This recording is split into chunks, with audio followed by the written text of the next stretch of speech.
Red Orchestra 2. I may always prefer the original's maps, but in terms of intensely immersive multiplayer shooters, Killing Floor developer Tripwire Interactive has been providing an exquisite alternative to heavy hitters Battlefield and Call of Duty for over 10 years. The bad German accents on fuzzy mics, the STG players who think they're gods, and the bridges of Druzhnia are all memories.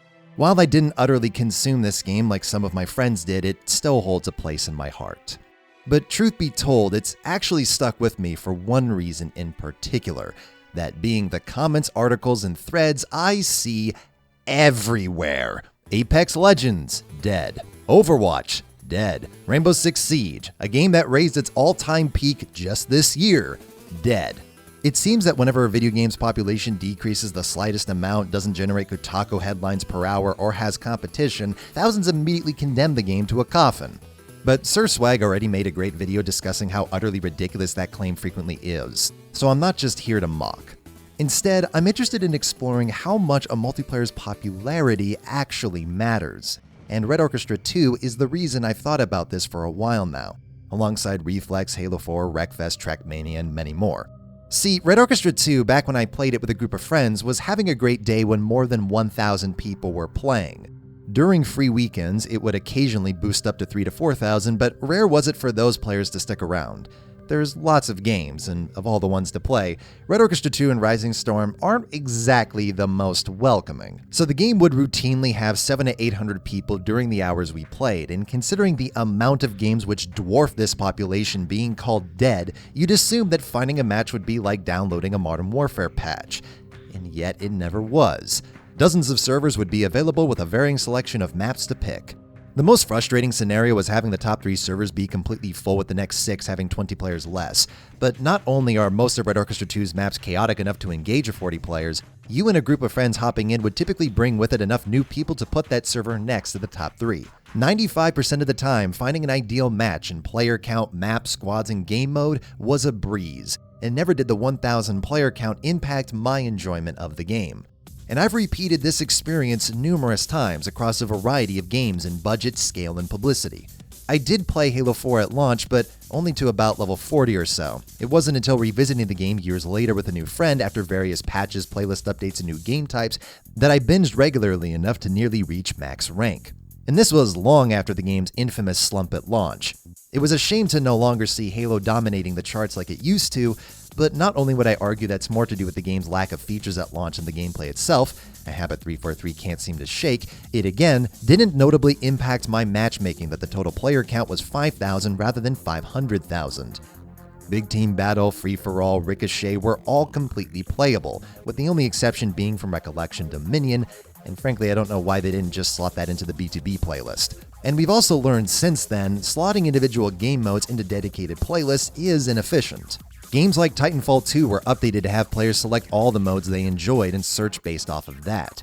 So while yes, just like before, if you selected one individual mode that's a bit niche, you're unlikely to find a match, if selected from a variety of playlists, you were more likely to get those unique modes. And as a result, I played that game for dozens of hours and hit the level cap, despite the seemingly low average of 2,000 people per day. Hell, I'm a racing game fan. 2,000 people is party time in my mind, and seems to be successful enough for games like Wreckfest to still support. So why then?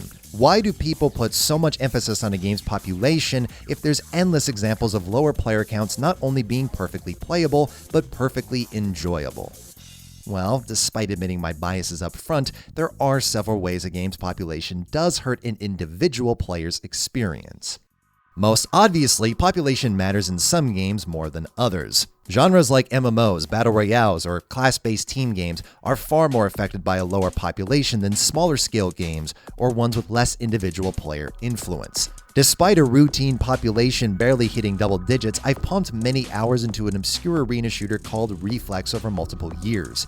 You can hear more about the game in a video whose title aged perfectly well and I didn't take an L for. This was possible because the game is at its best in duels, where I and one person could contest for hours. Even with a group of friends, we'd play the Terminate modifier where 1v1s were round-based, and whoever died was replaced by someone in rotations. Though it might have been just the 4 of us playing, we were able to have an awesome time.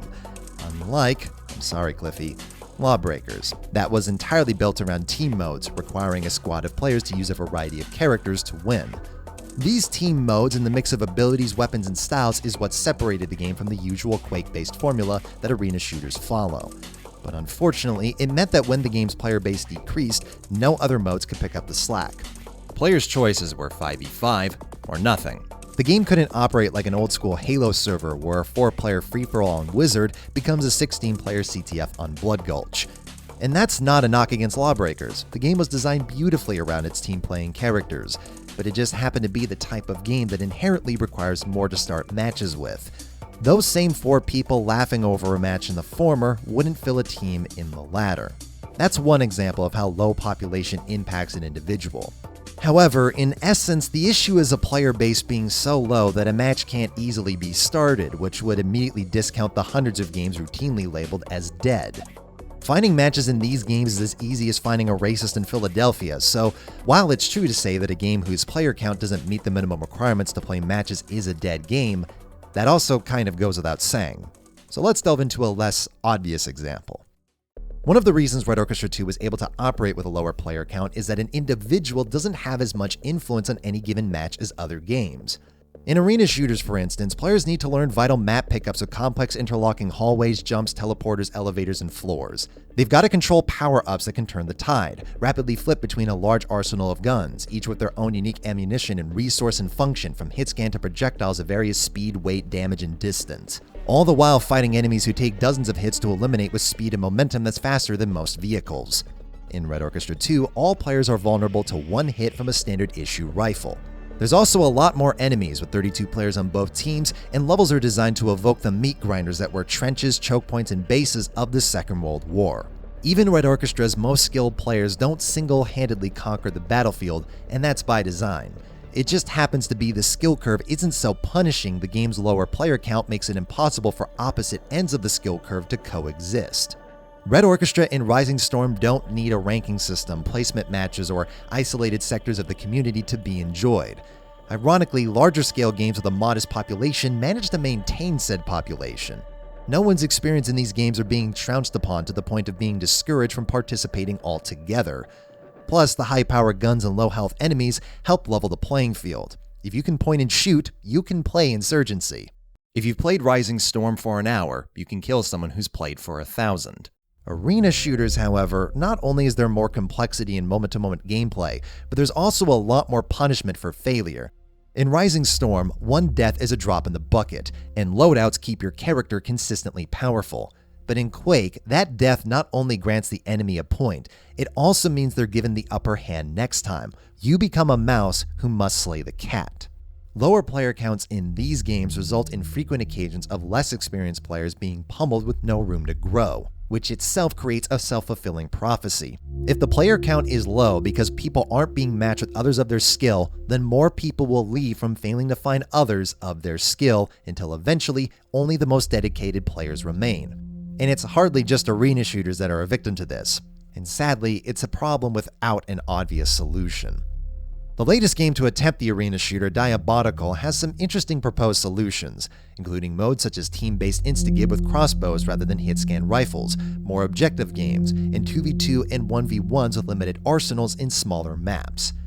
These are good ideas, and the ultimate success of them will only be told with time, though I can't help but feel these attempts try to circumvent the elephant in the room rather than confront it.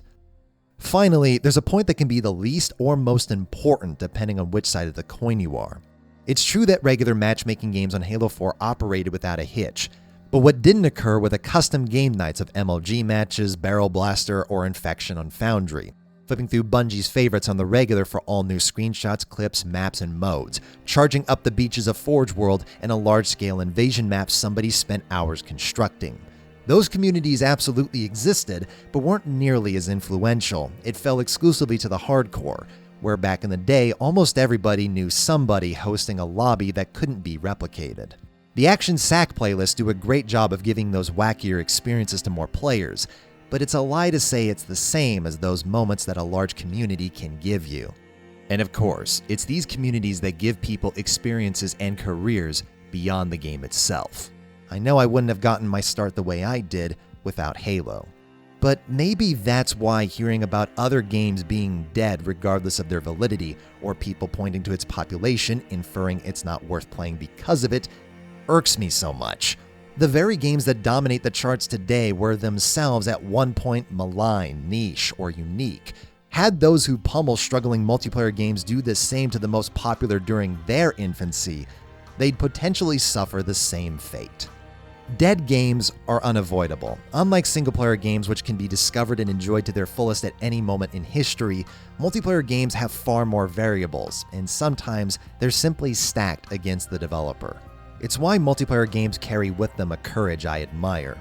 The idea that a team of people could devote years of their lives to a game that's written off from day one to the point of no one else being able to ever experience it is a challenge I doubt I could lead, and it takes a unique person to accept that risk.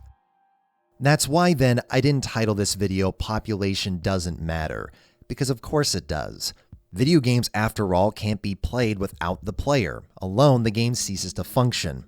The more people playing online, the easier it is to enter, experience, and enjoy for everybody. But I do think multiplayer population, the all-important number itself, matters less than what mobs on the internet demand. I can't tell you how many times I've played a game where someone messages, "I thought that game died," because it doesn't pull the numbers of Battlegrounds. Not even Battlegrounds pulls the number of Battlegrounds anymore, just like StarCraft isn't Blizzard's pride and joy, and Halo doesn't remain in triple digits. While disappointing, their core experience, what makes the game what it is, remains. Each game has a limit for how much a high population improves a user's experience. For the developers, publishers, and people who want the game to continue succeeding, Siege's popularity is a positive. But actively, as a player in a match, the population could be halved overnight, and nothing would change.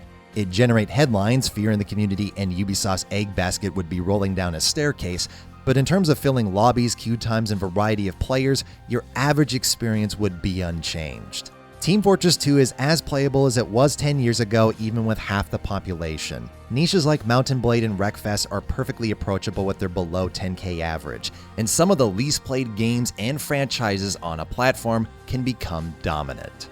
Oldies but goodies, the dorkiest of genres, and the landmark successes can all coexist. And what you decide to dump hours into shouldn't be influenced by what message boards say or what quippy comment gets upvoted on social media. Whether it's got 100 million users or 1,000, just play the multiplayer game you want to play. There's another commonality in games that have less than 10,000 players but maintain their population. Server browsers. Matchmaking is all well and good when you're Warzone in its prime, but the moment your search engine doesn't have a global pool to draw from, the queue times slow to a crawl and shove everybody away. I admittedly don't have any understanding of what the effort is to include them, what effects they have on the greater experience, or if it brings with a demand for features that are time-consuming. All I know is that if I want to play Bad Company 2 right the hell now, on PC, I can, and on Xbox, I can't. Poutine, yes or no? Yes. With chicken. When are we getting a David Cage analysis video? I did recently complete Beyond Two Souls, but I think I'll just leave that one to Hudson. Boy, what a mess. Will the salami lid fit? Go to bed, Cal. When can we go to Tim Hortons together? Why, in the name of all that is holy, would you willingly go to Timmy Ho's for more than an ice cap? Is this question a pointless question to ask? It's no less pointless than usual. What would be an analysis you would love to see but would not tackle yourself? As much as Halo Wars years later has become a meme on my channel, it would be genuinely interesting to see, especially in the context of it being the final game ever made by Ensemble Studios.